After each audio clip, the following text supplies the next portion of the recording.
कि आप इसको गुड़गांव फोर्टिस में लेके जाओ, क्योंकि बच्चे के दिल में ऑक्सीजन की कमी के कारण क्लॉट हो गए थे, बच्चे के दिमाग में ऑक्सीजन की कमी थी, बच्चे के फेफड़े इन्फेक्शन से 95% ख़राब हो चुके थे।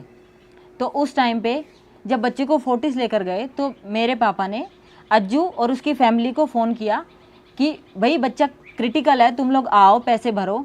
तो वो लोग बोलते हैं, वो पहले तो वो आ गए, उन्होंने सोचा ठीक है बच्चा थोड़ा बहुत बीमार होगा।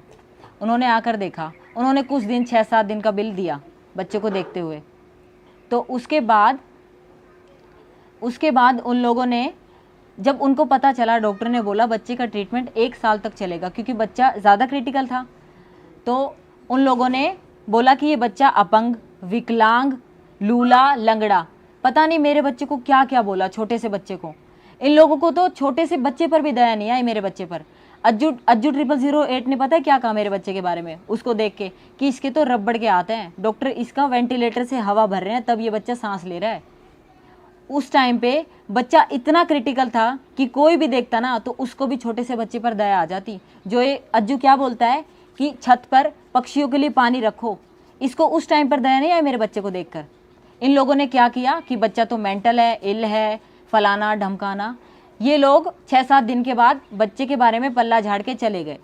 मेरे पापा बेचारे, मेरे पापा, हमारा भाई इतना हिसाब नहीं है कि हम फोर्टिस का बिल भर सकें, फिर भी मेरे पापा ने ले दे के बच्चे को वहाँ ठीक करवाया, बच्चे का ट्रीटमेंट करवाया, जितना जब तक बच्चा वहाँ एडमिट था मेरे पापा ने बेचारे ने ले दे के सब किया। लेकिन ये लोग इतने गिरे हुए हैं कि जब मेरे पापा उसके बाद पंचायत लेकर गए वहाँ कि भाई अब तो मेरी बेटियों को घुसने दो, अब तो बच्चा थोड़ा ठीक हो गया, आगे का ट्रीटमेंट तुम करा देना। तो उसके बाद अज्जू, इसके भाई, इसकी पूरी फैमिली ने मेरे पापा और पूरी पंचायत पर लाठीचार्ज कर दिया इन लोगों ने। ये अज्जू, इसका भाई, जो मेरे बुजुर्ग बाप है ना 62 साल के, उसके ऊपर अटैक कर दिया। इन लोगों को बूढ़े आदमी पर भी दया नहीं आई। खैर इनको तो आएगी क्यों, जब इनको बच्चे पर नहीं आई तो इनको बूढ़े पर कैसे आएगी। तो उसके बाद मेरे पापा भी हाथ उठा सकते थे, मेरे भाई भी गए थे, इन लोगों ने मेरे भाई को भी मारा। पर मेरे भाई और मेरे पापा और सभी लोगों ने सोचा कि बेटी का घर बर्बाद हो जाएगा। पर अज्जू और इसकी फैमिली को बिल्कुल भी ये नहीं था कि ये घर में घुसे। चक्कर क्या है अज्जू का, सारा प्रॉपर्टी का, क्योंकि इसको कभी ये गाड़ी लेनी है, कभी वो गाड़ी लेनी है, इसको गर्लफ्रेंड घुमानी है, जो इसकी गर्लफ्रेंड है। हम लोगों को शादीशुदा होके इन लोगों ने, अज्जू और इसकी फैमिली ने घर से निकाल रखा है।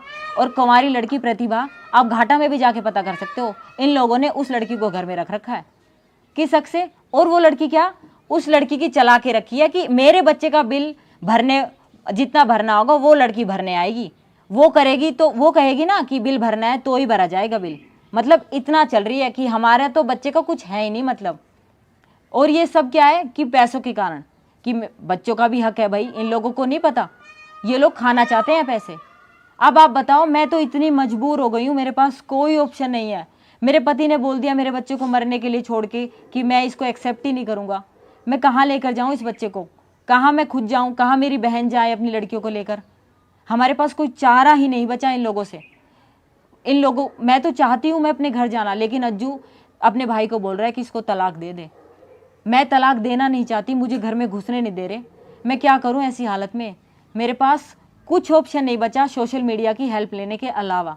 मैंने तो सुना है कि सोशल मीडिया पर ना इंसान धरती से उठकर आसमान पर चला जाता है। मैं तो आप लोगों से अपना न्याय मांग रही हूँ अपने बच्चे के लिए, अपनी बहन की लड़कियों के लिए, अपनी विधवा बहन के लिए। मैं बस हाथ जोड़कर विनती करती हूँ कि प्लीज़ मुझे और मेरी बहन को हमारे ससुराल सही सलामत कैसे भी करके इन लोगों को समझाएं, बुझाएं। इन लोगों को बोलो कि हमें घर में घुसने दे भाई, मेरे बच्चे को एक्सेप्ट करें। और ये अज्जू, ये तो डेली व्लॉगर बनता है ना।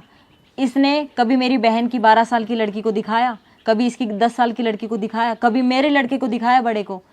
इसने तो, मेरा बच्चा वेंटिलेटर पे था, ये कश्मीर की ट्रिप मार रहा है। इसको ये शर्म नहीं आई कि छोटा सा बच्चा, तेरे भाई का लड़का इतना सीरियस है, अपनी ज़िंदगी के लिए वो लड़ रहा है और ये ट्रिपें मार रहा है लोगों के साथ। इसको उस टाइम पे भी शर्म नहीं आई कि भाई ऐसी कंडीशन में तो कोई घूमने का सोच भी नहीं सकता।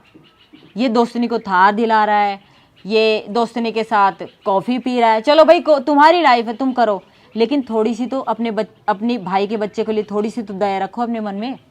इसने तो डेली व्लॉगर जो होते हैं वो अपना सब दिखाते हैं। इसने ना मेरा बीमार बच्चा, इसने तो जिक्र तक नहीं किया। इसने तो जब मेरे जीजू है ना, जब उनकी डेथ हुई तब उन्होंने जिक्र किया अज्जी ने कि ये मेरा भाई था। उसके मरने के बाद दिखाया कि ये मेरा भाई था, जीते जी उसने कभी नहीं दिखाया कि ये मेरा भाई था। तो मेरे बच्चे की भी वेट कर रहा होगा कि ये मरे तब मैं उसको दिखाऊं सहानुभूति के लिए। लेकिन मुझे तो अपना बच्चा बचाना था। मैं तो कह रही हूँ भैया मुझे नहीं चाहिए तेरा व्लॉगिंग का, लेकिन मेरे बच्चे का हक मत खा बस तू, मुझे घर में घुसने दे, मैं हाथ जोड़ के कह रही हूँ तुझसे। और अज्जू तूने ये बोला था ना कि भाभी माँ समान होती है, तो मैं माँ ही समझ के ये बोल रही हूँ तुझे कि तू अपने दोस्तों को यहाँ लेकर जा रहा है, घुमाने लेकर जा रहा है, अपनी दोस्तनी को थार दिला रहा है, तो भाई तुझसे मेरे लड़के का बिल नहीं भरा गया क्या? और अज्जू ये मैं तुझसे भीख नहीं मांग रही, ये मैं तुझसे वो पैसे मांग रही हूँ जो मेरे बच्चे के हक के हैं। मैं सिर्फ इतना मांग रही हूँ कि मेरे बच्चे का इलाज हो सके। अरे 2-3 लाख की तो बात थी, तुम लोगों को उसमें भी शर्म नहीं आई। तू डिफेंडर खरीद सकता है, तू ट्रिपे मार सकता है, तू कुछ भी कर सकता है, लेकिन तू छोटे से बच्चे के लिए पैसे नहीं दे सकता, जबकि उस बच्चे का हक है। ये पैसे तुझे भी पता है कि ना तेरे कमाए हुए हैं ना ससुर के कमाए हुए हैं, ये हमारे पूर्वजों के कमाए हुए हैं, जो तुम लोगों ने खेतों को बेच बेच कर अपनी अकाउंट में सारे पैसे सरका लिए। ये तो तुझे भी पता है अज्जी की तूने कैसे सरकाए हैं। लेकिन बच्चे को तुम 2-3 लाख रुपए भी नहीं दे पाए, वो भी